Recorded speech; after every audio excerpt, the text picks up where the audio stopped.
Hello viewers, Alan here again. In this video I'm going to show how I lifted out a big square paving slab from an existing paved area and I managed to replace it again without doing any damage to anything. Lifting it out was a bit hard because I didn't have anything to get hold of. I don't have video of how I originally did that, and what we're looking at here is the end result of it being replaced. And if you look closely you'll see there's a little hole in the middle of the slab which wasn't there when I lifted it out. So sorry, birds flying overhead. So let's talk about how I actually got it out and then put it all back together again. So, to lift the slab out of the ground, at first I used one of these things. It's a vacuum thing. I think they're typically meant for lifting pieces of glass, certainly something smooth. And when you squeeze these two levers together, it draws the centre of that up and creates a low pressure region, and you can lift things with it. The paving slab's not ideal for that, of course, because it's not a glass smooth surface, and by wetting the surface of the slab I was able to get it to work, but I didn't have any confidence in it. It was able to pick up one corner of the slab, which meant it had half the weight, but I didn't trust it at all. I certainly didn't want to use it for lowering the whole thing back down where it would be holding the whole weight. So new plan was to drill a hole in the slab and use an expanding anchor with a lifting eye on it to do the business. Now, a couple of things here though. The first is, if you over tighten these things, of course they wedge out, and I was a bit worried about the wedging force cracking the paving slab. I didn't want that to happen. And also, when you have wedged them, sometimes they want, as you can see in here now, sometimes they want to stay wedged, and then you can't pull them out, because to get them out you have to be able to relieve it and get that back. And then as you're pulling the thing out of the hole, you have to make sure that you don't drag that down, because then it'll jam in the hole again. So what I realised was there was a little bit of room under here, and what I decided to do was make up a bit of a shim, I suppose you'd call it, or a fixing plate to fit there. So now when the thing goes down in the hole, the face of the paving slab will be against the underside here, and what that means is that when it comes time to pull it out, if that is in fact wedged, I can push down here, knowing that I'm not going to push the whole bolt down the hole, which would otherwise likely happen. But putting this here created one other issue, which is that when I started to draw the expanding piece up inside the thing with the bolt here, it needed something to push against. To take the force as you're pulling that in, and I didn't want that to be against this, because this is a pretty thin bit of material. So I put a bush in there and a decent sized washer, the end result of which is that when you're doing it up with the nut, now the force required to pull this into the expanding anchor is pressing against the underside of the nut via this bush, which is what you want, and this is spreading the load on the face of the paving slab. Anyway, so that's what I made, and as you'll see, it seemed to work out all right. So before we put the paving slab back, might as well have a look at what it's covering up. Bit tricky filming this, but the camera's on the end of a stick, and I'll lower it down through the hole to give you some idea what's going on down there. But the video is not particularly good quality, and it's just the best I could do. So this is a soakage well for rainwater runoff that I constructed 40 odd years ago. I dug the hole and lined it with old reclaimed red bricks. The hole is about 1.8, 1.9 metres deep, something like that, and it's about 1.5 metres in diameter. I would have gone a bit deeper, but weirdly I struck water at about 1.7, 1.8 metres, so I couldn't go any deeper.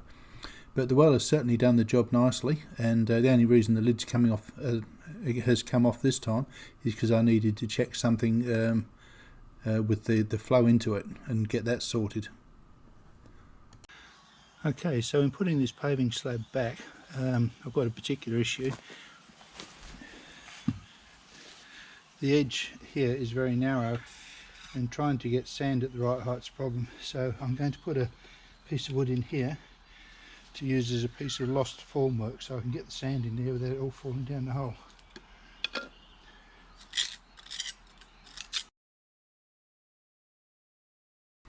So here I'm using little screed board that I made up from a couple of scraps screwed together to give the so I could set the top of the sand equal to the thickness of the slab, which is about 50 millimeters. And packing the sand down behind the formwork, because you don't want it to settle unnecessarily, and a tighter pack down using the end of the little bit of screed board that I made.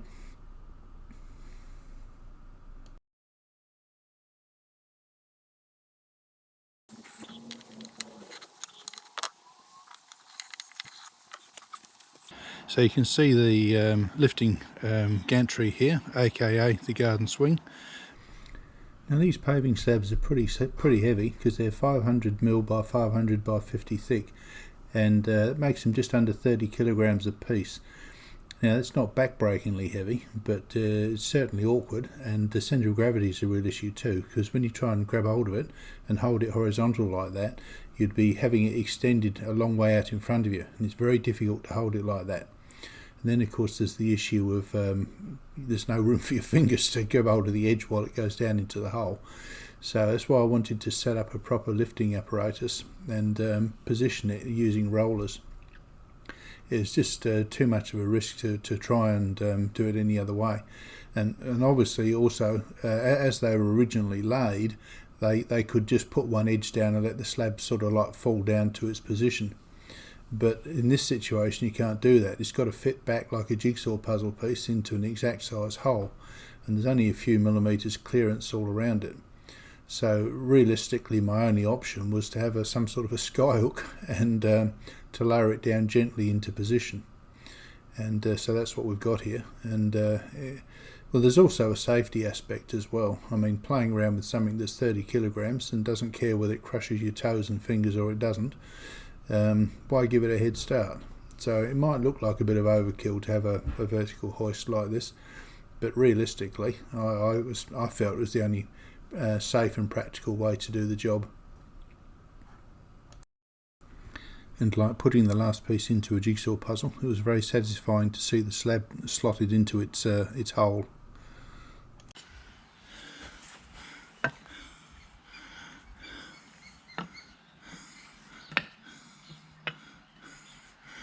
Right, well that's looking pretty good.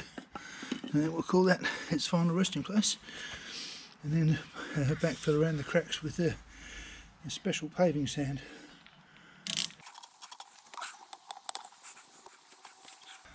And let's see if we can retrieve the lifting bolt now.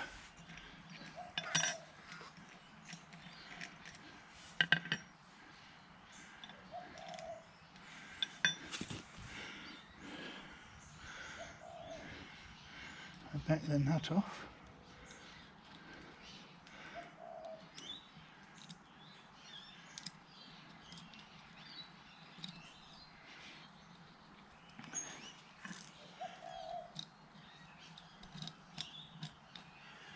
There we go. That worked like a charm.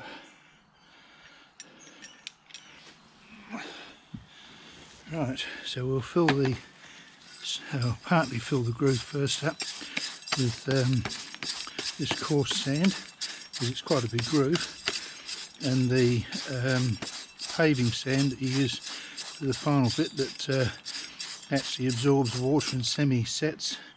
It runs like water, so you don't want to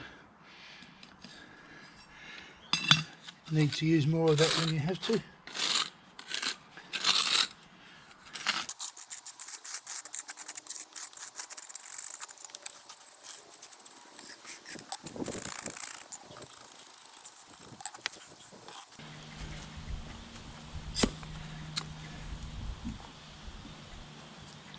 Alright, now we're going to get the paving sand, the really fine stuff.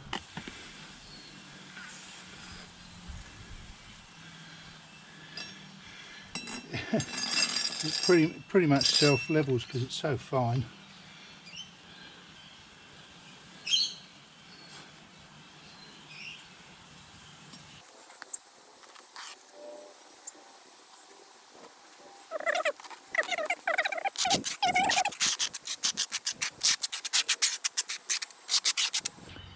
Okay, so let's get a little bit of water in there.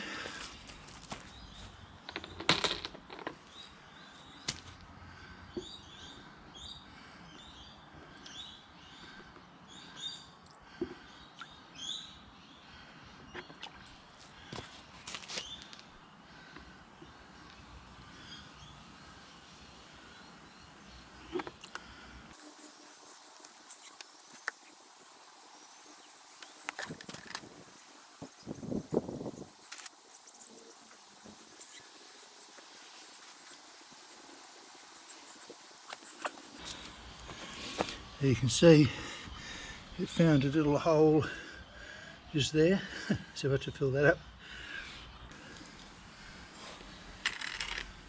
We'll just put a little bit in there.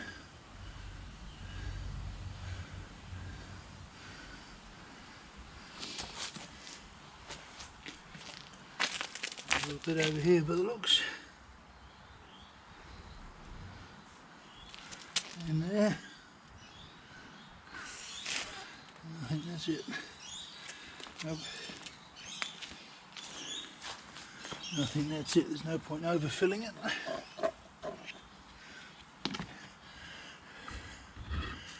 I put the remains of the unused part of this pave set product into a washed out plastic paint bucket with a tight lid.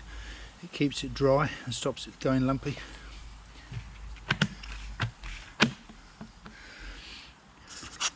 Right, so we'll let that dry now and call the job done. Get back to my lights on the milling machine. Well, I'm still waiting for the lights to arrive from an eBay delivery, but I'm sure there's something I can do that's relevant to that project. Anyway, that's it for now.